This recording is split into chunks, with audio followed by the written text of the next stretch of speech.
Hare Krishna, Krishna Krishna, Hare Hare, Hare Rama,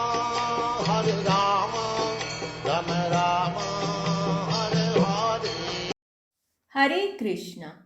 आज हम भगवत गीता अध्याय 4 श्लोक नंबर 26 सीखेंगे। चलिए शुरू करते हैं। श्रोत्रादीनि इंद्रियाण्ये अन्ये संयमाग्निषु जुहवति शब्दादीन् विषयान् अन्य इंद्रियाग्निषु जुहवति। चलिए अब हम इसे धीरे धीरे बोलकर समझते हैं। श्रोत्रादीनि इंद्रियाण्ये अन्ये संयमाग्निषु जुहवति शब्दादीन् विषयान् अन्य इंद्रियाग्निषु जुहवति। अब हम इसे फिर से गाकर सीखते हैं। श्रोत्रादीनि इंद्रियाण्ये अन्ये संयमाग्निषु जुहवति शब्दादीन् विषयान् अन्य इंद्रियाग्निषु जुहवति। अब हम समझते हैं भगवान श्री कृष्ण इस श्लोक में हमें क्या बताना चाहते हैं। भगवान श्री कृष्ण कहते हैं, इनमें से कुछ विशुद्ध ब्रह्मचारी श्रवणादि क्रियाओं तथा इंद्रियों को मन की नियंत्रण रूपी अग्नि में स्वाहा कर देते हैं, तो दूसरे लोग नियमित गृहस्थ इंद्रिय विषयों को इंद्रियों की अग्नि में स्वाहा कर देते हैं। हरे कृष्णा। अब हम इस श्लोक के बारे में और अच्छे से प्रभु जी से समझते हैं। हरे कृष्णा जी। अब भगवान कुछ और तरह के यज्ञों के बारे में बताते हुए हमें समझा रहे हैं कि गृहस्थ में रहकर भी किस तरह का यज्ञ का अनुसरण कर सकते हैं। प्रभुपाद जी अपने तात्पर्य में बताते हैं कि मानव जीवन के चारों आश्रम ब्रह्मचारी, गृहस्थ, वानप्रस्थ तथा संन्यास पूर्ण योगी बनने के निमित्त है। तो जब हम लोग अपने जीवन में देखते हैं तो हम ये चारों आश्रमों से होकर जाना चाहिए। जैसे पहले के 25 साल ब्रह्मचारी की तरह जीवन व्यतीत करना चाहिए, क्योंकि ब्रह्मचार्य में स्थित होकर और फिर अपन अध्ययन करते हैं तो हमें अध्ययन बहुत अच्छे से समझ में आता है। फिर अगले जो 25 वर्ष है वो गृहस्थ धर्म का, आश्रम का पालन करना होता है। उसके बाद में 50 के बाद में आरंभ होने लगे तो वानप्रस्थ आश्रम में चले जाते हैं और 70-75 की आयु के बाद में सन्यासी की तरह जीवन व्यतीत करना चाहिए। पर बहुत सारे लोग होते हैं जो गृहस्थ को ही खींचे जाते हैं, 60 साल 65 साल वानप्रस्थ की ओर नहीं बढ़ते। वानप्रस्थ का मतलब क्या होता है? वन जाना नहीं है। वानप्रस्थ का मतलब है वन के लिए तैयार हो जाइए। तो इसका सामान्य मतलब है कि जो सामाजिक कार्यकलाप है उसको कम करना, और सन्यासी का मतलब है 24 घंटे केवल भगवान के लिए समय व्यतीत करना। पर आजकल देखते हैं कि वे नानी दादी बन गए हैं पर फिर भी पोतों में, नाती में मन लगा रहता है। पर हमें शास्त्रों के अनुसार पता चलता है कि हमें आगे की जीवन की भी तैयारी करनी है। लोग भूल जाते हैं कि उनका जीवन का उद्देश्य क्या है। केवल 25 वर्ष गृहस्थ आश्रम में बिताते हुए जो हमारे सामाजिक दायित्व है उसको निभाना है। उसके बाद में धीमे धीमे जो आगे वाली जनरेशन है उसको ये सब दायित्व देना है। तो इस तरीके से ये जो वर्ण और आश्रम भगवान श्री कृष्ण के द्वारा निर्धारित किए गए हैं, बहुत ही उत्तम तरीके से बनाया गया है। तो हमें अपने जीवन काल के अनुसार देखिए कि अभी हम गृहस्थ हैं, ब्रह्मचारी है, वानप्रस्थ है, सन्यासी है, और चारों के अनुसार हमें अपने अपने यज्ञ करने हैं। अभी कौन से यज्ञ है? तो ब्रह्मचारी के लिए बताया गया कि सारे भोग का त्याग कर कर इंद्रियों को नियंत्रित करके और फिर इस तरह का यज्ञ किया जाता है।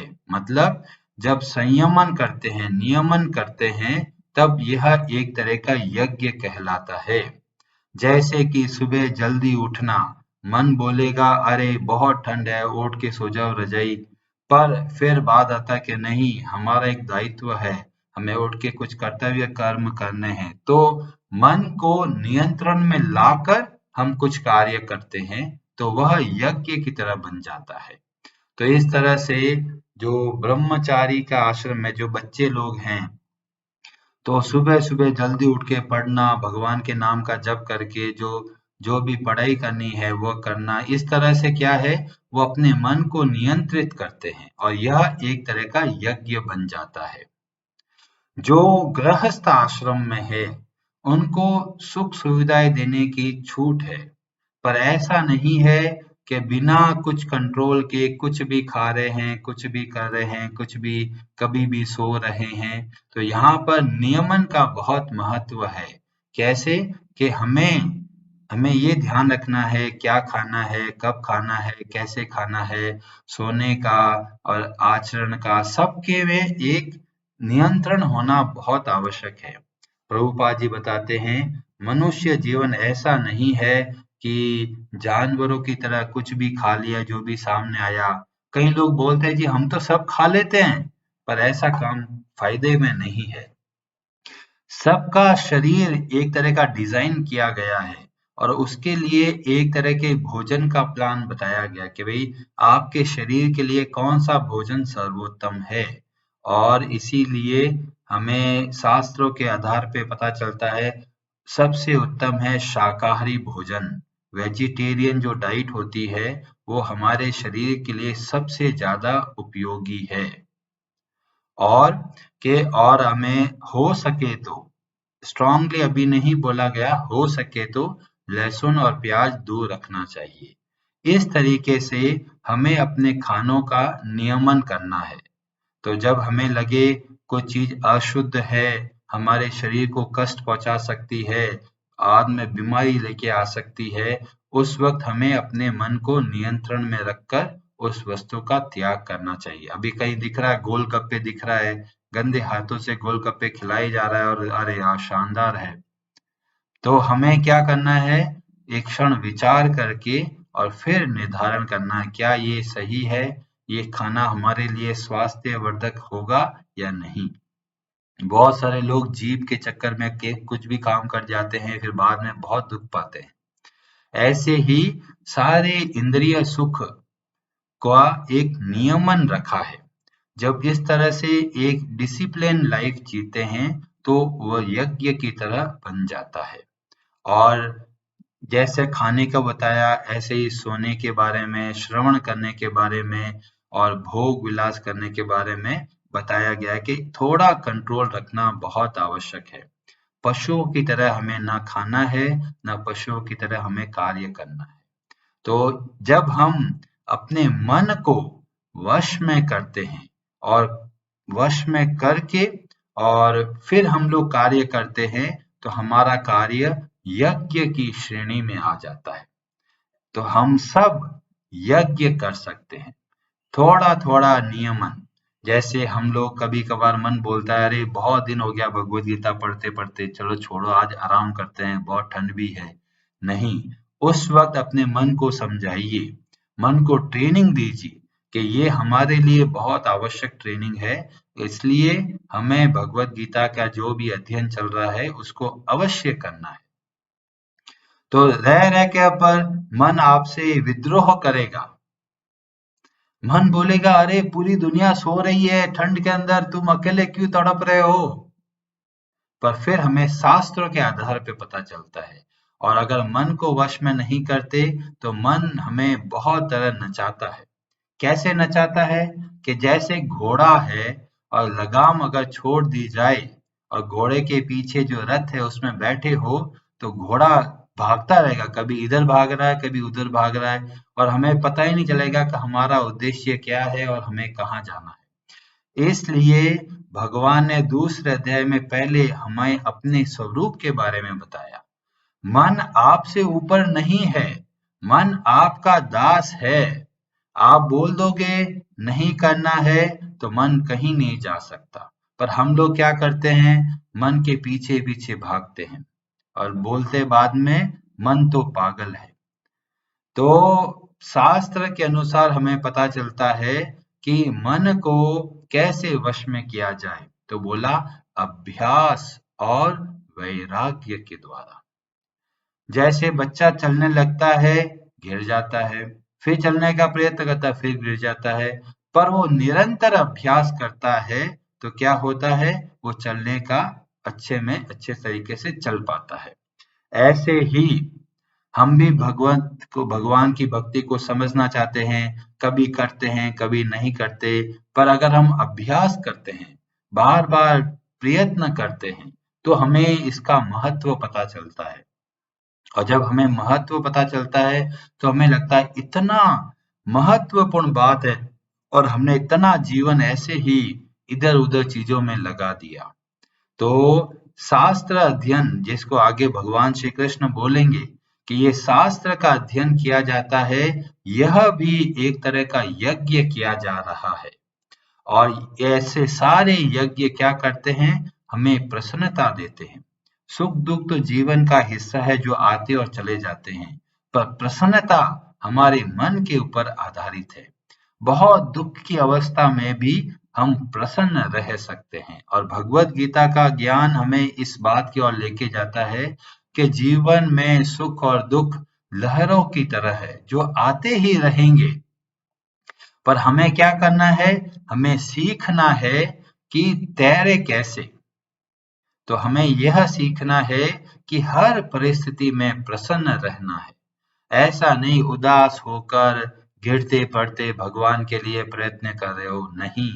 भगवान ने एक बहुत सुंदर शब्द का प्रयोग किया था दूसरे अध्याय में, व्यवसायात्मिका बुद्धि एकेह कुरु नंदना। व्यवसाय कैसे किया जाता है, व्यवसाय जब कोई व्यापार किया जाता है तो सावधानी पूर्वक देखता है। उसको व्यापार करना तो सावधानी से करना, ऐसा नहीं है कि आज दुकान खोलूंगा, कल नहीं खोलूंगा, परसों खोलूंगा, जब मन आया तब खोल दिया, नहीं। उनको ध्यान पूर्वक व्यापार करना होता है। ऐसे ही भगवान की भक्ति करनी है, बहुत ही सावधानी पूर्वक। आप किसी के ऊपर एहसान नहीं कर रहे, आप अपने ऊपर ही एहसान कर रहे हो जब आप भगवान की भक्ति करते हो। ये मत सोचिए मेरी माँ ने बोला इसलिए मैं पाठ करता हूँ, या इसने मेरे को बोला इसीलिए करता हूँ।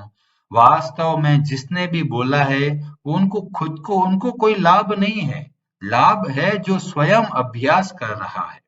तो जब हम भगवान की भक्ति करें तो एक बहुत सावधानी पूर्वक व्यापार की दृष्टि से करें। पर व्यापार का मतलब ये नहीं है कि लेन देन शुरू कर दे भगवान से, लेन देन का व्यापार नहीं रखना है। जब हम भगवान की भक्ति करें तो एक ही भाव है, भगवान आप मेरे स्वामी हो और मैं आपका दास हूँ। इसके सिवा और कुछ संबंध नहीं रखना है। ये नहीं रखना है भगवान मैं इतने दिन की पूजा कर रहा हूँ, कम से कम ये बीमारी तो मेरे को मत दो, मेरे घुटनों में दर्द करा दिया बैठे बैठे।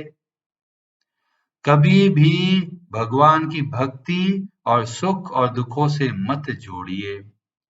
सुख और दुख अपने कर्मों के अनुसार आते हैं, पर भगवान की भक्ति भगवान की कृपा से मिलती है और विशेषतः भगवान के भक्तों से मिलती है।